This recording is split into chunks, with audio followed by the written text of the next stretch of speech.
Wish you a very good morning, students. Myself, Nanak Singh, Assistant Professor of English in Krishna College of Higher Education, Raleigh. Welcome to the spoken English class, students.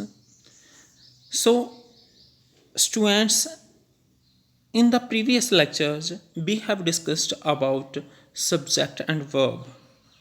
The students, today's topic is object, or you can say importance of other word or role of other word or object in the sentence।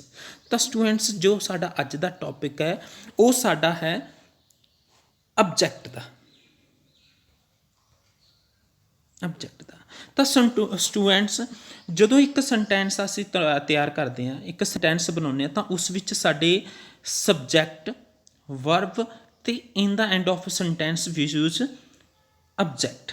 ਤਾਂ students ਸਾਡੇ ਕੋਲ ਇੱਕ sentence ਦੇ ਲਈ subject verb ਤੇ object ਹੁੰਦਾ ਹੈ ਨਾ। ਤਾਂ ਸਟੂਡੈਂਟਸ ਕੀ ਹੈਗਾ, ਜੋ ਇਹ object ਹੈ ਇਸ ਨੂੰ ਅਸਲ ਦੇ ਵਿੱਚ ਕੀ ਮੰਨਿਆ ਜਾਂਦਾ ਹੈਗਾ, object ਤੋਂ ਪਹਿਲਾਂ ਇਸ ਨੂੰ ਅਦਰ ਵਰਡ ਕਿਹਾ ਜਾਂਦਾ ਹੈ।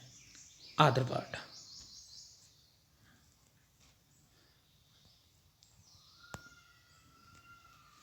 ਉਸ ਨੂੰ ਇਸ ਤੋਂ ਪਹਿਲਾਂ ਆਦਰ ਵਰਡ ਮੰਨਿਆ ਜਾਂਦਾ ਹੈਗਾ। ਤਾਂ ਸਟੂਡੈਂਟਸ ਇਹ ਆਦਰ ਵਰਡ ਹੈ ਜੋ ਸੈਂਟੈਂਸ ਦੇ ਵਿੱਚ ਇਹ ਕਦੋਂ ਆਬਜੈਕਟ ਬਣਦਾ ਤੇ ਕਦੋਂ ਇਸ ਨੂੰ ਕੀ ਹੈ ਆਬਜੈਕਟ ਕਦੋਂ ਬਣਦਾ ਤੇ ਕਦੋਂ ਕੰਪਲੀਮੈਂਟ ਕਿਹਾ ਜਾਂਦਾ, ਤਾਂ ਇਹੀ ਚੀਜ਼ ਅੱਜ ਅਸੀਂ ਨੇ ਡਿਸਕਸ ਕਰਨਾ ਹੈ। ਤਾਂ ਸਟੂਡੈਂਟਸ ਇਹ ਜੋ ਆਦਰ ਵਰਡ ਹੈ ਇਹ ਦੋ ਤਰ੍ਹਾਂ ਦਾ ਹੁੰਦਾ ਹੈ, ਇਸ ਨੂੰ ਅਸੀਂ ਦੋ ਤਰੀਕੇ ਦੇ ਨਾਲ ਮੰਨਦੇ ਹਾਂ। ਇੱਕ ਵਾਰ ਇਸ ਨੂੰ ਅਸੀਂ ਆਦਰ ਵਰਡ ਨੂੰ ਆਬਜੈਕਟ ਕਹਿੰਦੇ ਹਾਂ ਅਤੇ ਦੂਜੀ ਵਾਰ ਕੰਪਲੀਮੈਂਟ ਕਹਿੰਦੇ ਹਾਂ। ਹੁਣ ਕੰਪਲੀਮੈਂਟ ਦੇ ਸਟੂਡੈਂਟਸ ਤੁਸੀਂ ਕੰਪਲੀਮੈਂਟ ਕੋਈ ਪ੍ਰੇਜ਼ਫੁਲ ਕਮੈਂਟ ਨਾ ਸਮਝ ਲਿਓ, ਠੀਕ ਹੈ। ਕੰਪਲੀਮੈਂਟ ਕੀ ਹੈ, ਸਪੈਲਿੰਗ ਦੇਖੋ ਇਹਦੀ, ਚੈੱਕ ਕਰੋ, COMPLE ਹੈ ਨਾ ਕਿ IMENT, ਕੰਪਲੀਮੈਂਟ। ਤਾਂ ਸਟੂਡੈਂਟਸ ਇਹ ਆਦਰ ਵਰਡ ਆਬਜੈਕਟ ਕਦੋਂ ਬਣਦਾ ਹੈ ਅਤੇ ਕਦੋਂ ਇਸ ਨੂੰ ਆਦਰ ਵਰਡ ਨੂੰ ਅਸੀਂ ਕੰਪਲੀਮੈਂਟ ਕਹਿੰਦੇ ਹਾਂ, ਉਹੀ ਅੱਜ ਦਾ ਸਾਡਾ ਕੀ ਹੈ ਟੌਪਿਕ ਹੈ ਸਟੂਡੈਂਟਸ। ਹਾਂਜੀ, ਤਾਂ ਸਟੂਡੈਂਟਸ ਆਪਾਂ ਸਭ ਤੋਂ ਪਹਿਲਾਂ ਦੇਖਦੇ ਹਾਂ ਕਿ ਆਬਜੈਕਟ ਕੀ ਹੁੰਦਾ ਹੈ, ਅਸੀਂ ਇਹ ਆਦਰ ਵਰਡ ਨੂੰ ਆਬਜੈਕਟ ਕਦੋਂ ਆਖਦੇ ਹਾਂ। ਹਾਂਜੀ ਦੇਖੋ, things which we can touch and see are called object. ਉਹ ਚੀਜ਼ਾਂ ਜਿਨ੍ਹਾਂ ਨੂੰ ਅਸੀਂ ਟੱਚ ਕਰਦੇ ਹਾਂ, ਮੀਨਸ ਕਿ ਛੂਹ ਸਕਦੇ ਹਾਂ, ਐਂਡ ਸੀ ਦੇਖ ਸਕਦੇ ਹਾਂ, ਉਹਨਾਂ ਨੂੰ ਕੀ ਕਹਿੰਦੇ ਹਾਂ ਅਸੀਂ ਆਬਜੈਕਟ ਕਹਿੰਦੇ ਹਾਂ। ਤਾਂ ਸਟੂਡੈਂਟਸ ਸੈਂਟੈਂਸ ਦੇ ਵਿੱਚ ਜਦੋਂ ਵੀ ਕੋਈ ਆਦਰ ਵਰਡ ਹੁੰਦਾ ਜਿਹੜਾ ਉਹਨੂੰ ਤੁਸੀਂ ਟੱਚ ਵੀ ਕਰ ਸਕੋ ਅਤੇ ਉਹਨੂੰ ਛੂਹ ਵੀ ਸਕੋ, ਜਿਵੇਂ ਟੇਬਲ, ਚੇਅਰ, ਕੋਈ ਫਰੂਟ ਲਗਾ ਲਓ, ਮੈਂਗੋ, ਐਪਲ, ਹੈ ਨਾ, ਕੋਈ ਵੀ ਟੱਚ ਕਰਨ ਵਾਲੀ ਚੀਜ਼ ਜਾਂ ਜਿਸ ਨੂੰ ਤੁਸੀਂ ਦੇਖ ਸਕਦੇ ਹੋ, ਤਾਂ ਜੋ ਉਹ ਅਦਰ ਵਰਡ ਹੁੰਦਾ ਉਹਨੂੰ ਅਸੀਂ ਕੀ ਆਖਦੇ ਹਾਂ ਸਟੂਡੈਂਟਸ, ਉਸ ਨੂੰ ਅਸੀਂ ਆਬਜੈਕਟ ਆਖਦੇ ਹਾਂ। ਤਾਂ ਸਟੂਡੈਂਟਸ ਇੱਕ ਐਗਜ਼ਾਮਪਲ ਲੈ ਲਓ, ਐਗਜ਼ਾਮਪਲ ਤੋਂ ਚੰਗੀ ਤਰ੍ਹਾਂ ਸਮਝ ਆਏਗਾ ਤੁਹਾਨੂੰ। ਹੀ ਈਟਸ ਅ ਮੈਂਗੋ, ਉਹ ਇੱਕ ਅੰਬ ਖਾਂਦਾ ਹੈ। ਹੁਣ ਸਟੂਡੈਂਟਸ ਦੇਖੋ, ਹੀ ਕੀ ਹੈ ਸਾਡਾ, ਅੰਬ ਕੌਣ ਖਾ ਰਿਹਾ, who is eating a mango, ਅੰਬ ਕੌਣ ਖਾ ਰਿਹਾ, ਹੀ। ਤਾਂ ਹੀ ਸਾਡਾ ਕੀ ਹੈ ਸਟੂਡੈਂਟਸ ਸਬਜੈਕਟ। ਈਟ ਖਾਣਾ, ਖਾਣਾ ਕੀ ਹੈ ਸਟੂਡੈਂਟਸ ਸਾਡੀ ਵਰਬ। ਤਾਂ ਪਿੱਛੇ ਸਟੂਡੈਂਟਸ ਇਹ ਵੱਜ ਗਿਆ, ਇਹ ਕੀ ਹੈ ਸਟੂਡੈਂਟਸ ਇੱਕ ਸਾਡਾ ਆਬਜੈਕਟ ਹੈ। ਪਰ ਇਹ ਧਿਆਨ ਰੱਖਣਾ ਕਿ ਆਬਜੈਕਟ ਇਹਨੂੰ ਫੇਰ ਹੀ ਕਹਿ ਸਕਦੇ ਹਾਂ ਜੇਕਰ ਇਹ ਆਦਰ ਵਰਡ ਨੂੰ ਤੁਸੀਂ ਟੱਚ ਵੀ ਕਰ ਸਕਦੇ ਹੋ ਅਤੇ ਦੇਖ ਵੀ ਸਕਦੇ ਹੋ। ਹੁਣ ਮੈਂਗੋ ਹੈ ਸਟੂਡੈਂਟਸ, ਇਸ ਨੂੰ ਟੱਚ ਕਰ ਸਕਦੇ ਹਾਂ, ਦੇਖ ਸਕਦੇ ਹਾਂ, ਜੈਸ, ਤਾਂ ਕਰਕੇ ਹੀ ਅਸੀਂ ਇਹ ਮੈਂਗੋ ਹੈ ਜੋ ਇਸ ਨੂੰ ਅਸੀਂ ਕੀ ਮੰਨਦੇ ਹਾਂ, ਆਬਜੈਕਟ ਬਣਦੇ ਹਾਂ, ਕਿਉਂਕਿ ਮੈਂਗੋ ਨੂੰ ਟੱਚ ਵੀ ਕਰ ਸਕਦੇ ਹਾਂ ਅਤੇ ਦੇਖ ਵੀ ਸਕਦੇ ਹਾਂ। ਹੁਣ ਦੂਜੀ ਇੱਕ ਡੈਫੀਨੇਸ਼ਨ ਮੈਂ ਤੁਹਾਡੇ ਲਈ ਹੋਰ ਲਿੱਤੀ ਹੈ, ਜਿਸ ਤੋਂ ਤੁਹਾਨੂੰ ਚੰਗੀ ਤਰ੍ਹਾਂ ਸਮਝ ਆਏਗਾ ਕਿ ਆਬਜੈਕਟ ਅਸਲ ਦੇ ਵਿੱਚ ਕੀ ਹੈਗਾ।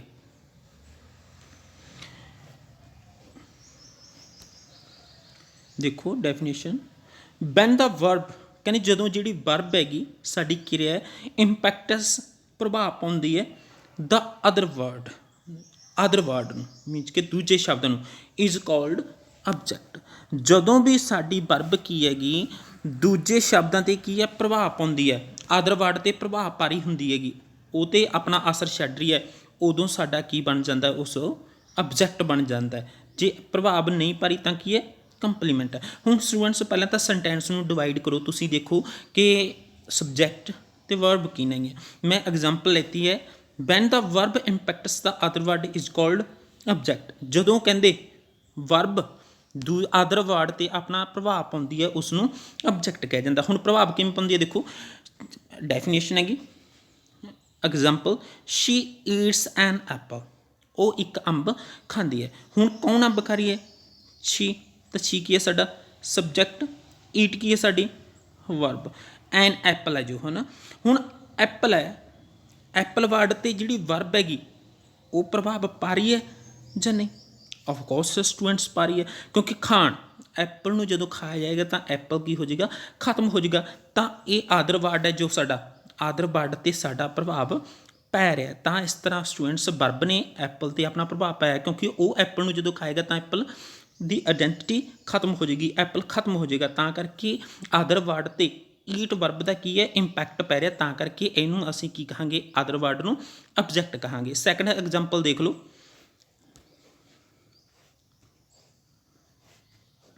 ਹੀ ਲਾਫਸ ਐਟ ਯੂ, ਉਹ ਤੇਰੇ 'ਤੇ ਹੱਸਦਾ ਹੈ। ਹੀ ਲਾਫਸ ਐਟ ਯੂ। ਹੁਣ ਇਹਦੇ ਵਿੱਚ ਸਟੂਡੈਂਟਸ ਸਭ ਤੋਂ ਪਹਿਲਾਂ ਦੇਖੋ ਸਬਜੈਕਟ ਕੀ ਹੈ, ਹੀ ਸਬਜੈਕਟ ਹੈ, ਲਾਫ ਹੱਸਣਾ ਇਹ ਕੀ ਹੈ ਸਟੂਡੈਂਟਸ ਸਾਡੀ ਵਰਬ ਹੈ। ਹੁਣ ਜੂ 'ਤੇ ਦੇਖੋ ਸਟੂਡੈਂਟਸ, ਲਾਫ ਜੋ ਵਰਬ ਹੈ ਇਹ ਜ਼ੂ ਆਦਰ ਵਰਡ ਹੈ ਜੋ, ਇਹ 'ਤੇ ਸਾਡਾ ਵਰਬ ਦਾ ਪ੍ਰਭਾਵ ਪੈ ਰਿਹਾ ਜਾਂ ਨਹੀਂ ਪੈ ਰਿਹਾ? ਹਾਂ ਸਟੂਡੈਂਟਸ ਆਫਕੋਰਸ ਪੈ ਰਿਹਾ। ਕਿਵੇਂ? ਹੁਣ ਜਦੋਂ ਕੋਈ ਤੁਹਾਡੇ 'ਤੇ ਹੱਸੇਗਾ, ਜੇਕਰ he is laughing positively then you will smile. ਜੇਕਰ ਕੋਈ ਪੋਜ਼ੀਟਿਵਿਟੀ ਦੇ ਨਾਲ ਤੁਹਾਡੇ ਵੱਲ ਹੱਸਦਾ ਤਾਂ ਤੁਸੀਂ ਸਮਾਈਲ ਕਰਦੇ ਹੋ, ਪਰ ਜੇਕਰ ਕੋਈ ਨੈਗੇਟਿਵਿਟੀ ਸ਼ੋਅ ਕਰਕੇ ਤੁਹਾਡੇ ਬਣੀ ਹੱਸਦਾ ਤਾਂ ਤੁਸੀਂ ਗੁੱਸੇ ਹੁੰਦੇ ਹੋ। ਮੀਨਸ ਕਿ ਤੁਹਾਡੇ 'ਤੇ ਜੂ 'ਤੇ ਅਸਰ ਪਿਆ, ਜੂ 'ਤੇ ਇੰਪੈਕਟ ਪਿਆ। ਤਾਂ ਕਰਕੇ ਸਟੂਡੈਂਟਸ ਇਹ ਜੋ ਹੈ ਸਾਡਾ ਅਦਰ ਵਰਡ, ਇਹ ਕੀ ਹੈ ਸਾਡਾ ਆਬਜੈਕਟ ਹੈ। ਠੀਕ ਹੈ ਸਟੂਡੈਂਟਸ, ਤਾਂ ਇਹ ਸੀ ਸਟੂਡੈਂਟਸ ਆਬਜੈਕਟ। ਹੁਣ ਦੇਖਦੇ ਹਾਂ ਅਸੀਂ ਕਦੋਂ ਅਦਰ ਵਰਡ ਨੂੰ ਅਸੀਂ ਕੀ ਕੰਪਲੀਮੈਂਟ ਆਖਦੇ ਹਾਂ, ਕੰਪਲੀਮੈਂਟ ਕਦੋਂ ਆਖਦੇ ਹਾਂ। ਦੇਖੋ ਸਟੂਡੈਂਟਸ,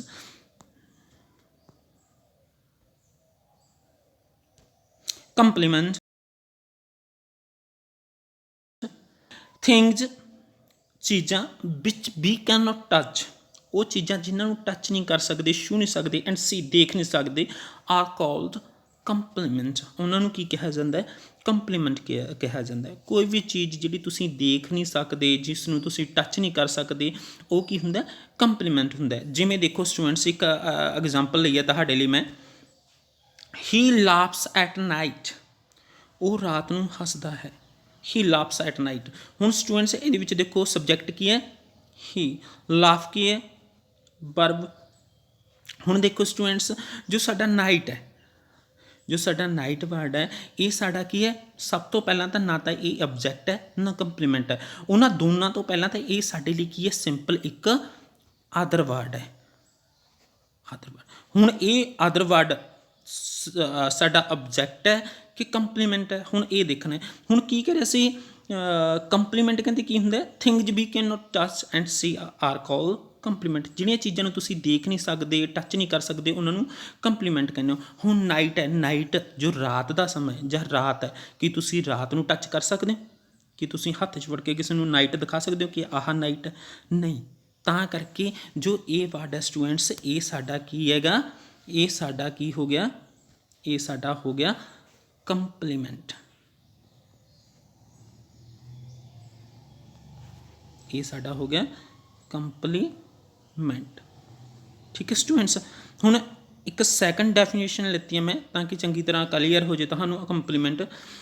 ਇਨ ਅਦਰ ਵਰਡਸ, ਕਹਿੰਦੇ ਦੂਜੇ ਸ਼ਬਦਾਂ ਦੇ ਵਿੱਚ, ਵੈਨ ਵਰਬ, ਜਦੋਂ ਵਰਬ ਹੈ, ਡਜ਼ ਨੋਟ ਇੰਪੈਕਟ, ਅਸਰ ਨਹੀਂ ਪਾਉਂਦੀ, ਦਾ ਅਦਰ ਵਰਡ ਦੂਜੇ ਸ਼ਬਦਾਂ 'ਚ ਇਜ਼ ਕਾਲਡ ਕੰਪਲੀਮੈਂਟ, ਤਾਂ ਉਸ ਨੂੰ ਕੀ ਕਿਹਾ ਜਾਂਦਾ ਹੈ, ਕੰਪਲੀਮੈਂਟ ਕਿਹਾ ਜਾਂਦਾ ਹੈ। ਤਾਂ ਐਗਜ਼ਾਮਪਲ ਦੇਖੋ, ਜਦੋਂ ਕੋਈ ਵੀ ਵਰਬ ਆਪਣੇ ਅਦਰ ਵਰਡ 'ਤੇ ਅਸਰ ਨਹੀਂ ਪਾਉਂਦੀ, ਉਸ 'ਤੇ ਕੋਈ ਪ੍ਰਭਾਵ ਨਹੀਂ ਪਾਉਂਦੀ, ਉਹਦੇ ਨਾਲ ਕੋਈ ਲਾਗਾ ਦੇਗਾ ਨਹੀਂ ਹੁੰਦਾ, ਤਾਂ ਉਸ ਨੂੰ ਕੀ ਕਿਹਾ ਜਾਂਦਾ ਹੈ, ਕੰਪਲੀਮੈਂਟ ਕਿਹਾ ਜਾਂਦਾ ਹੈਗਾ। ਤਾਂ ਸਟੂਡੈਂਟਸ ਕੀ ਹੈ, ਦੇਖੋ ਐਗਜ਼ਾਮਪਲ, ਦੇ ਗੋ ਟੂ ਬੰਬੇ, ਉਹ ਬੰਬੇ ਜਾਂਦੇ ਹਨ।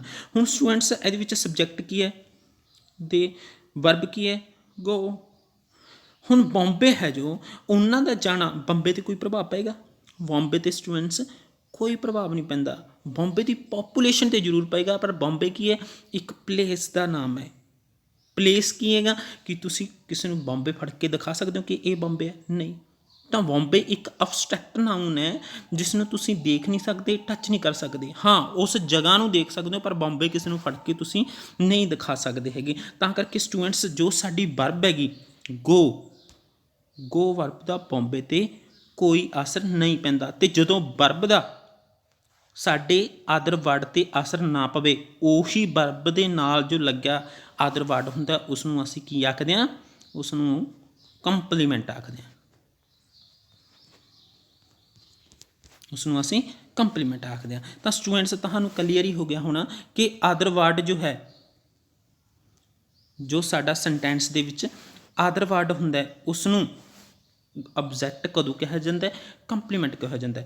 ਅਬਜੈਕਟ ਸਟੂਡੈਂਟਸ ਉਦੋਂ ਕਿਹਾ ਜਾਂਦਾ ਹੈ ਉਹ ਆਦਰ ਵਰਡ ਨੂੰ ਜਦੋਂ ਸਾਡੇ ਵਰਬ ਦਾ ਆਦਰ ਵਰਡ 'ਤੇ ਪ੍ਰਭਾਵ ਪੈਂਦਾ, ਜਾਂ ਦੂਜੇ ਸ਼ਬਦਾਂ ਵਿੱਚ ਕਹਿ ਲਓ ਕਿ ਜਦੋਂ ਕਿਸੇ ਚੀਜ਼ ਨੂੰ ਟੱਚ ਵੀ ਕਰ ਸਕਦੇ ਹਾਂ ਅਤੇ ਉਸ ਨੂੰ ਛੂ ਵੀ ਸਕਦੇ ਹਾਂ, ਤਾਂ ਉਹ ਸਾਡਾ ਆਦਰ ਵਰਡ ਕੀ ਹੋ ਜਾਂਦਾ? ਅਬਜੈਕਟ ਹੋ ਜਾਂਦਾ ਹੈ। ਪਰ ਕੰਪਲੀਮੈਂਟ ਦੀ ਕੀ ਹੁੰਦਾ? ਆਦਰ ਵਰਡ ਕਦੋਂ ਬਣਦਾ? ਜਦੋਂ ਸਟੂਡੈਂਟਸ ਕੋਈ ਚੀਜ਼ ਨੂੰ ਤੁਸੀਂ ਟੱਚ ਵੀ ਨਹੀਂ ਕਰ ਸਕਦੇ, ਦੇਖ ਵੀ ਨਹੀਂ ਸਕਦੇ। ਅਤੇ ਦੂਜੇ ਸ਼ਬਦਾਂ ਵਿੱਚ ਜਦੋਂ ਵਰਬ ਦਾ ਆਦਰ ਵਰਡ 'ਤੇ ਕੋਈ ਪ੍ਰਭਾਵ ਨਹੀਂ ਪੈਂਦਾ, ਤਾਂ ਉਦੋਂ ਆਦਰ ਵਰਡ ਨੂੰ ਅਸੀਂ ਕੀ ਕਹਿੰਦੇ ਹਾਂ? ਕੰਪਲੀਮੈਂਟ ਕਹਿੰਦੇ ਹਾਂ। ਤਾਂ ਸਟੂਡੈਂਟਸ, ਇਹ ਸੀਗਾ ਅਬਜੈਕਟ ਐਂਡ ਕੰਪਲੀਮੈਂਟ। ਅਤੇ ਸਟੂਡੈਂਟਸ, ਆਈ ਹੋਪ ਤੁਹਾਨੂੰ ਇਹ ਸਮਝ ਆਇਆ ਹੋਣਾ। ਅਤੇ ਇਹਦੇ ਨਾਲ ਨਾਲ ਇੱਕ ਤੁਹਾਡੇ ਲਈ ਬਹੁਤ ਜ਼ਰੂਰੀ ਚੀਜ਼ ਹੋਰ ਇਹਦੇ ਬਾਰੇ ਜਾਣਨਾ ਜ਼ਰੂਰੀ ਹੈ, ਉਹ ਹੈ ਸਟੂਡੈਂਟਸ ਵਰਬ। ਹੁਣ ਵਰਬ ਕੀ ਹੁੰਦੀ ਹੈ ਸਟੂਡੈਂਟਸ? ਤੁਹਾਨੂੰ ਪ੍ਰੀਵੀਅਸ ਟੌਪਿਕ ਦੇ ਵਿੱਚ ਕਰਵਾਈ ਹੈ ਮੈਂ, ਪਰ ਸਟੂਡੈਂਟਸ ਕੀ ਹੈ, ਦੇਅਰ ਆਰ ਸੋ ਮੈਨੀ ਕਾਈਂਡਸ ਆਫ ਵਰਬ। ਤਾਂ ਵਰਬ ਦੀਆਂ ਬਹੁਤ ਸਾਰੀਆਂ ਕਿਸਮਾਂ ਨੇ, ਜਿਵੇਂ ਫਾਈਨਾਈਟ, ਨੋਨ ਫਾਈਨਾਈਟ, ਹੈ ਨਾ, ਟਰਾਂਸਟਿਵ, ਇਨਟਰਾਂਸਟਿਵ। ਤਾਂ ਸਟੂਡੈਂਟਸ, ਜਦੋਂ ਓਬਜੈਕਟ ਕਰਵਾ ਰਹੇ ਹਾਂ ਤਾਂ ਤੁਹਾਨੂੰ ਟਰਾਂਸਟਿਵ ਅਤੇ ਇਨਟਰਾਂਸਟਿਵ ਵਰਬ ਬਾਰੇ ਫੈਮੀਲੀਅਰ ਹੋਣਾ ਬਹੁਤ ਜ਼ਰੂਰੀ ਹੈ, ਇਹ ਦੱਸਣਾ ਬਹੁਤ ਜ਼ਰੂਰੀ ਹੈ।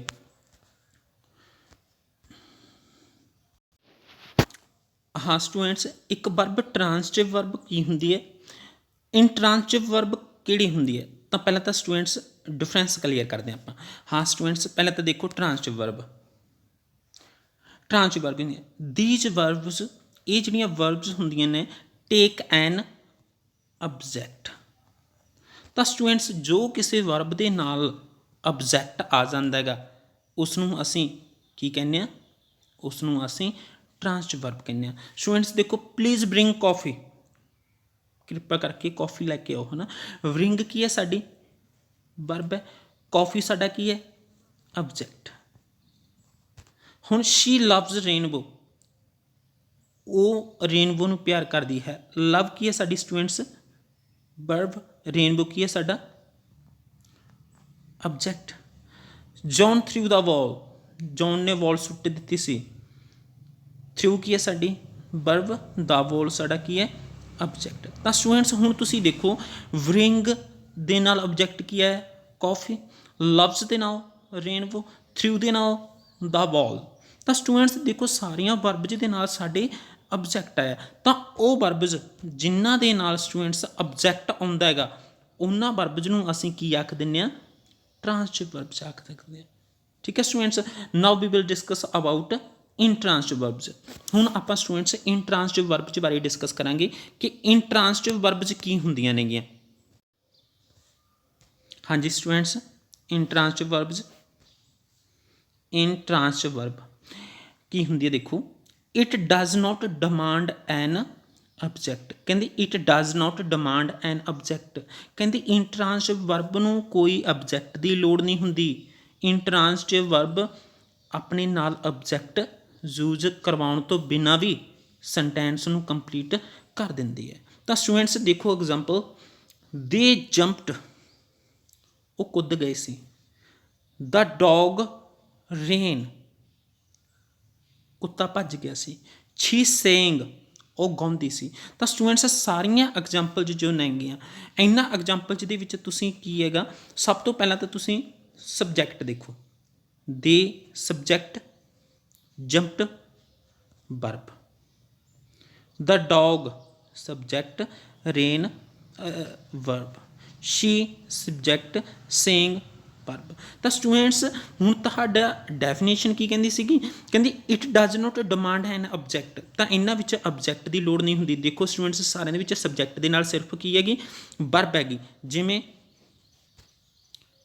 ਦੇ jumped subject verb, the dog ran subject verb, she sang subject verb. ਤਾਂ ਇਹਨਾਂ ਦੇ ਵਿੱਚ ਕਿਤੇ ਵੀ ਆਬਜੈਕਟ ਨਹੀਂ ਹੈਗਾ। ਤਾਂ ਸਟੂਡੈਂਟਸ ਕੀ ਹੈਗਾ, ਉਹ ਵਰਬ ਜਿਸ ਨੂੰ ਆਬਜੈਕਟ ਦੀ ਲੋੜ ਨਹੀਂ ਹੁੰਦੀ ਉਹਨਾਂ ਨੂੰ ਅਸੀਂ ਕੀ ਕਹਿੰਦੇ ਹਾਂ, ਇੰਟਰਾਂਸਿਟਿਵ ਵਰਬਸ ਕਹਿੰਦੇ ਹਾਂ। ਤਾਂ ਸਟੂਡੈਂਟਸ ਤੁਹਾਨੂੰ ਕਲੀਅਰ ਹੀ ਹੋ ਗਿਆ ਹੋਣਾ ਕਿ ਟਰਾਂਸਿਟਿਵ ਵਰਬ ਉਹ ਹੁੰਦੀ ਹੈ ਜਿਸ ਨਾਲ ਆਬਜੈਕਟ ਆਉਂਦਾ ਹੈਗਾ, ਇੰਟਰਾਂਸਿਟਿਵ ਵਰਬ ਉਹ ਹੁੰਦੀ ਹੈ ਜਿਸ ਨਾਲ ਆਬਜੈਕਟ ਨਹੀਂ ਆਉਂਦਾ। ਤਾਂ ਸਟੂਡੈਂਟਸ ਤੁਹਾਨੂੰ ਇਹ ਕਰਵਾਉਣ ਦਾ ਟਰਾਂਸਿਟਿਵ ਅਤੇ ਇੰਟਰਾਂਸਿਟਿਵ ਵਰਬ ਦਾ ਮਕਸਦ ਕੀ ਸੀਗਾ, ਕਿਉਂਕਿ ਸਟੂਡੈਂਟਸ ਜਦੋਂ ਵੀ ਅਸੀਂ ਚੇਂਜ ਦਾ ਵਾਇਸ ਕਰਾਂਗੇ, ਜਦੋਂ ਵੀ ਸਟੂਡੈਂਟਸ ਆਪਾਂ ਚੇਂਜ ਦਾ ਵਾਇਸ ਕਰਾਂਗੇ ਤਾਂ ਉਦੋਂ ਸਟੂਡੈਂਟਸ ਕੀ ਹੋਏਗਾ, ਤੁਹਾਡੇ ਲਈ ਚੇਂਜ ਦਾ ਵਾਇਸ ਹਮੇਸ਼ਾ ਟਰਾਂਸਿਟਿਵ ਵਰਬ ਦੇ ਹੀ ਬਣਨੇ ਹੈ। ਤਾਂ ਕਰਕੇ ਸਟੂਡੈਂਟਸ ਤੁਹਾਡੇ ਲਈ ਕੀ ਹੈਗਾ, ਟਰਾਂਸਿਟਿਵ ਵਰਬ ਬਾਰੇ ਫੈਮੀਲੀਅਰ ਹੋਣਾ ਵਾ ਅਤੇ ਇੰਟਰਾਂਸਿਟਿਵ ਵਰਬ ਬਾਰੇ ਫੈਮੀਲੀਅਰ ਹੋਣਾ ਬਹੁਤ ਜ਼ਰੂਰੀ ਸੀਗਾ, ਕਿਉਂਕਿ ਚੇਂਜ ਦਾ ਵਾਇਸ ਇਹਨਾਂ ਤੋਂ ਬਿਨਾਂ ਨਹੀਂ ਹੋਣੇ। ਚੇਂਜ ਦਾ ਵਾਇਸ ਹਮੇਸ਼ਾ ਟਰਾਂਸਿਟਿਵ ਵਰਬ ਦੇ ਹੀ ਬਣਦੇ ਨੇ। ਠੀਕ ਹੈ students, so I hope you will understand my lecture. Thank you, have a nice day.